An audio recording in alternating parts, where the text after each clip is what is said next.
My mom told me, because my hairdresser found my first gray hair when I was 25, and I called her and I'm like, gray hair. And she's like, yeah, that's when I started to go gray. But listen, when your pubic hair starts going gray, now that's depressing. And I was like, what?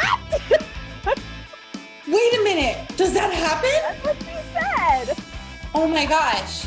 Wait a minute. That was my exact reaction. How have I never considered that my pubic hair could turn gray?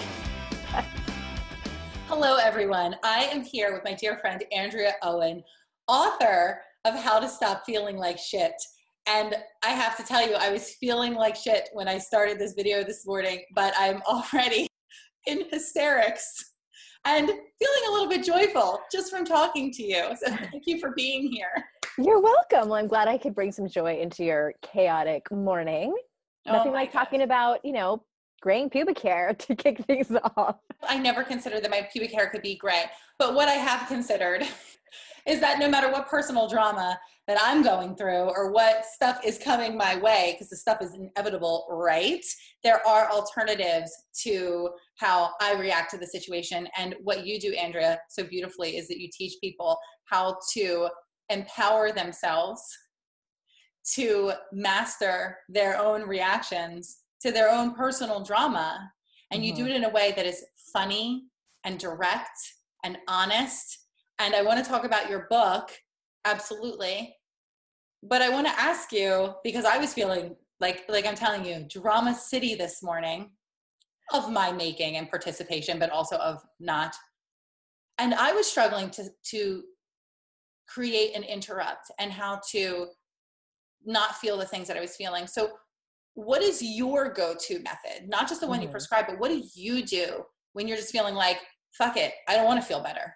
Yeah. Like, I'm in this. No, totally. And I, the book covers like a wide gamut of different topics. And I love what you brought this morning. And without getting into details, can I kind of use that as an example? Yeah, go ahead. I won't say. Okay.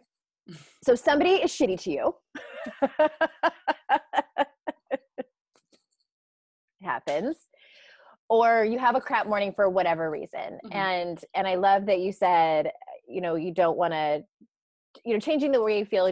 I'm always a big fan of like, feel whatever you need to feel. Like, I think there might be a misconception out there in the self-help wellness world that when stuff happens to us, we're like, forgive and just let live. And, having so much compassion for that person. It's like, no, sometimes people are dicks. Yeah. And we're all human. So I always tell people, like, feel whatever you need to feel. And I also really hate the advice of, I wrote about this in the book, like, don't take things personally, because I think that initially we do. I think it's a normal human reaction to do that, to feel that initial sting. Yeah. I think when that's taken out of context, people think like it's black or white. Either you take things personally all the time and it's just doom and gloom for you, you're failing at it, or you are this, energy of letting things just bounce right off of you. And like, I don't even know anyone who can do that.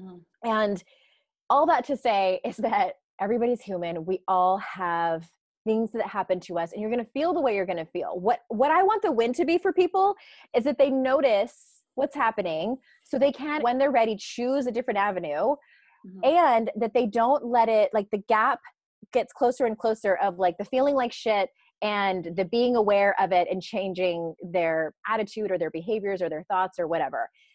Sometimes that's like days and days, right? Or sometimes a lot longer for people. Like, I just want people to be able to recognize it faster so they can choose something else. So this is interesting because right after this thing happened where someone was being shitty to me and I was participating, I called our mutual friend, Rachel D'Alto, and I rehashed the entire story. Yeah. And because she's a relationship expert, and I said, this is what happened. And I asked her, am I being an asshole? Tell me how you think I'm showing up here. And the second part of what I asked her, because we're in a circle of a lot of women who are doing amazing things, writing books, they're self-aware, it's easy to communicate, we're all like vibing off of each other. Yeah. Yeah. Yeah. And I said, is this not how people react? Because I get that people show up and they're defensive or they get angry or whatever, but do they not check themselves? And she said, yeah, no, nobody checks themselves. That doesn't happen. So how do you become a person who can check in and be objective about yourself, which feels Yeah. impossible. Sometimes it does, but I think it's also really helpful to have friends who are going to be honest yet kind to you and say like, you know, Bex, maybe your delivery could have been better when you said this to that person or something like that. Mhm. Cause I know really what one of my biggest takeaways of what you just said is, and I hear this a lot in the self-help community with, you know, people that are in my classes and things like that don't have a lot of like life coach friends or therapist friends. And they say like, they get frustrated that their people aren't showing up. They're not checking themselves. And yes, it's frustrating. I get it. And the only thing that you can be responsible for is how you show up, is how you can't be responsible for their reaction, how they even receive something, which can be so frustrating. Like you might work on it for a whole day. Like I'm going to have this hard conversation with Bex and here's what I want to say. And you show up and you're your best self. And then that person is a dick. You know, yeah. It's like, wait a minute, why am I the only one doing the work? And I know how frustrating that is, but at the end of the day, that's really all you have. That's all you can control. Yeah, absolutely. And I think that that's the tough part though, that realization that you are only in control of yourself. And then taking that responsibility and saying, so that I'm the one that has to change it. Like I'm the only one that's empowered to change it. Your book though, I know that a lot of stuff was going on in your life when you were writing the book. And I want to know how much that influenced what went into the book and what the inspiration for the book was and why you love your book so much and feel like everyone should read it. I've never been asked that question before. It's a great question. Okay. So I'll start from the beginning. What you asked about, you know, a lot of stuff going on and how that impacted the book. Yeah. So I was about, I don't know, 60 or 70% of the way through the manuscript and my dad died suddenly. Mm-hmm. I say it like, how dare him? Like, I know. Could you have picked a better time? And it was sudden. He got sick and died. And that was really, we only knew, and it was about a month-long period of him being sick. And I was flying.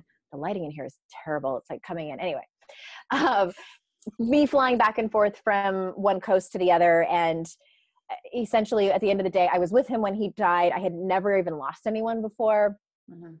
So it was quite an experience. And here I am writing a book about, you know, how to stop feeling like shit and not participating in behaviors like running away from your feelings and things like that. And I'm faced with the biggest test of my life, for lack of a better word. And so what I realized is it was kind of ironic, but I went home and I fell back on some of the behaviors that I talk about in the book, you know, the perfectionism, the people pleasing, the numbing out, the isolating, and the overachieving. And it was great, I think, for me at the end of the day, for me to deal with that, because just the humanity of it all. And I did go back and rewrite a couple of the chapters just to add this in, because I had a whole different experience in terms of like numbing, especially the numbing chapter. That's the one I went back and edited the most. And so it was an incredible experience. And I also realized how much I can push through really hard situations and keep going. Also, I think one thing it's important to mention that impacted the book. I got home and, you know, everybody went back to work and to school, and I'm sitting there home alone. I mean, it had only been like a couple of weeks since he had died, and I didn't get much of an extension, and I had to get back to work. Like I had to finish this book, and I'm like, are you kidding me right now? So what I did was, in terms of creativity, I had to creatively get out all of the grief, not all of the grief, but a lot of the grief that was like filling up my body. Mm-hmm. So I wrote really dark, sad, sorrowful poetry about my dad and his death and our relationship and just about him. And there was a few really dark days, but I'll tell you something, like once I got that out and purged it out, it did allow me the room and the space and the energy to finish the job. And it was not easy, but I did it. And all that to say, feel your feelings. You have to get them out or they're not going anywhere. I was going to ask you, well, I did ask you kind of like how it influenced you, but did it change the way that you approached the subject matter in the book? Because I was just recently reading my book for the audio version and reading it. And I'm like, did I really say that? Because so much has happened over time where the advice was sound and, you know, the method was sound, but because I've changed so much in my practice and I've had different experiences, I thought, you know, I'd like to, if I had the opportunity to go back and say something more about that, or to add in, or to say, but my perspective could be a little bit different if this were the case. So to allow yourself if even when you're approaching your own feelings and you're giving your objective opinion about your behavior in a situation, allow yourself to evolve in your opinions too, and allow yourself to evolve in your practice. And there is no one hard line rule that you have to follow forever. And this is kind of me giving myself my own advice for the way that I reacted to a situation recently, but to go back and go, could I be different? Could this be better? Can I take this different approach? And that's so important too. Just extending yourself a lot of grace. That was a long wind up to just say, give yourself grace in every situation. Feel the feeling. I've never been a fan of self-help books. And before he even got sick and died, I wrote in the intro that sometimes self-help books can make you feel like you're doing life wrong. Yes. And I did not want this book to be that. I did not want this to be like, hey, Bex, here's 14 things that you're doing wrong. If you read my book, you're going to fix it. And you're going to be honest with you, I didn't even want them to put the word happiness in the subtitle. Anyway, so. But I don't think that's the energy that you give, honestly. I follow you all over the place on, social media, and I have your books. And I do believe that you extend that permission to people to take it or leave it. Yeah. And that's what I try to do with my own advice. Like, this is what's worked for me. I believe it can work for you, but take it or leave it. However, whatever feels right for you, please take. And then whatever doesn't, just light it on fire. Yeah. At the end of the day, that's why they call it personal development, because it's personal to each person, and what worked great for me might not work for other people. And I always I'm like, please, for the love of God, don't put me on a pedestal. Like, I stopped doing that years ago to people that I admired, because life and humanity. And to go back and answer your question, I think that it didn't change the way I was writing the book, but it solidified the main message that I had. And I wrote in the intro about, how I used to really be a strong follower of the law of attraction, and how then after a while I was like, wait a minute. I think we all were. Yeah. I changed my mind. And there are some aspects of it, like, I take and leave a lot of it.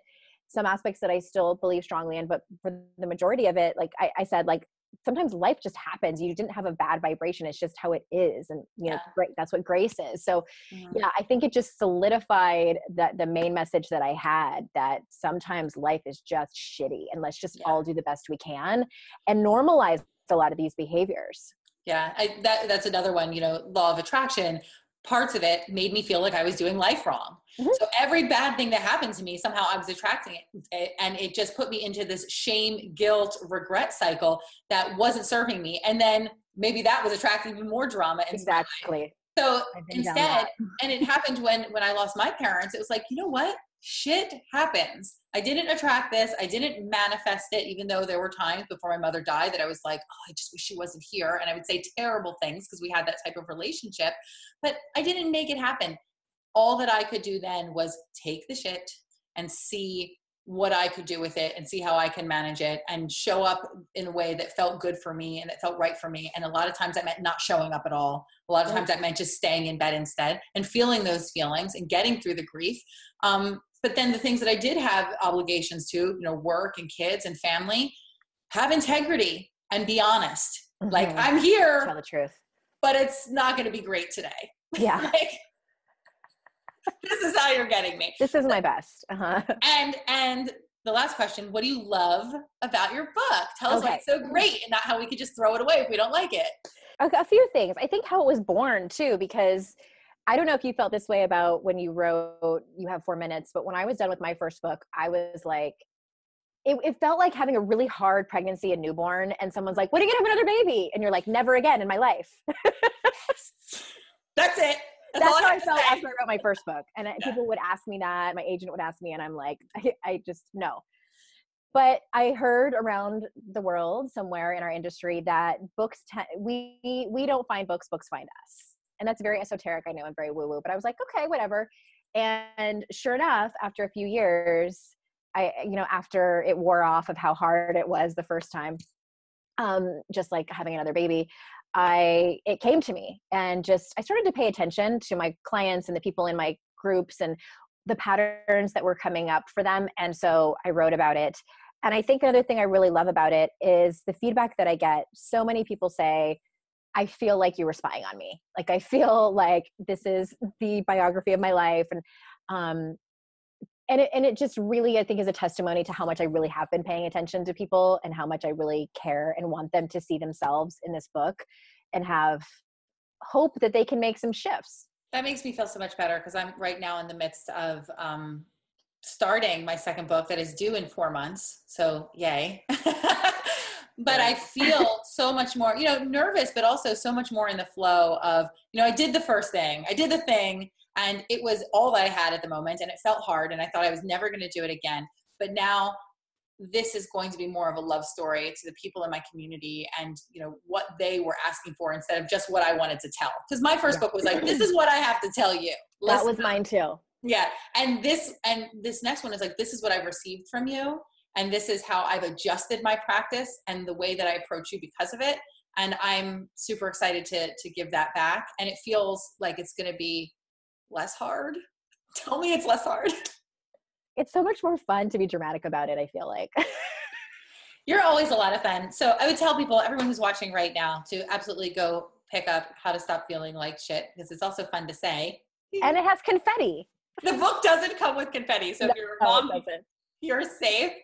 Follow Andrea everywhere because the day-to-day musings and offerings that she shares are like little gems, and you feel that realness and authenticity, his words, but you really feel that. And I feel held by you in a way that a very honest friend who loves you would hold me.